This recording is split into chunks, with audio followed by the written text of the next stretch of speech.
दो मुंह वाली चिड़िया। नंदन वन में एक नन्ही चिड़िया रहती थी जिसके दो मुंह थे। दो मुंह होने के कारण वह चिड़िया दूसरे पक्षियों से बिल्कुल विचित्र दिखती थी। वह चिड़िया एक बरगद के पेड़ पर घोंसला बनाकर रहती थी। एक दिन वह चिड़िया जंगल में भोजन की तलाश में इधर उधर उड़ रही थी। अचानक चिड़िया के दाएं वाले मुंह की नज़र एक लाल फल पर पड़ी। देखते ही उसके मुंह में पानी आ गया और वह तेजी से वो लाल फल खाने को आगे बढ़ी। अब चिड़िया का दायां मुंह बड़े स्वाद से वो फल खा रहा था। बायां मुंह बेचारा बार बार दाएं मुंह की तरफ देख रहा था कि ये मुझे भी खाने को दे, लेकिन दायां वाला चुपचाप मस्ती से फल खाए जा रहा था। अब बाएं मुंह ने दाएं वाले से प्रार्थना की कि थोड़ा सा फल खाने को मुझे भी दे दो, तो इस पर दाएं मुंह ने गुस्सा दिखाते हुए कहा कि हम दोनों का पेट एक ही है, अगर मैं खाऊंगा तो वो हमारे पेट में ही जाएगा। लेकिन उसने बाएं वाले को कुछ खाने को नहीं दिया।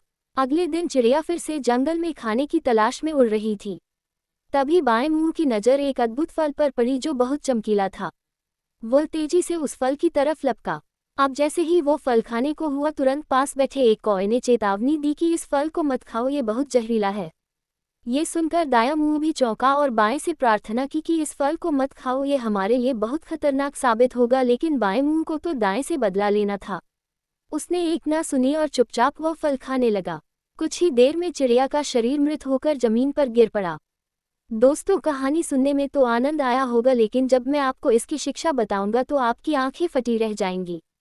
आजकल के माहौल में देखा जाता है कि एक ही परिवार के लोग एक दूसरे से ईर्ष्या करते हैं, एक दूसरे से दुश्मनी रखते हैं। लेकिन जब भी वह एक दूसरे को नुकसान पहुंचाने का सोचते हैं या एक दूसरे से बदला लेने का सोचते हैं तो नुकसान पूरे परिवार का ही होता है। इसलिए एक दूसरे से मिलजुल कर रहें, क्योंकि अगर परिवार का एक भी सदस्य गलत काम करे तो नुकसान पूरे परिवार का होता है। यही इस कहानी की शिक्षा है। धन्यवाद।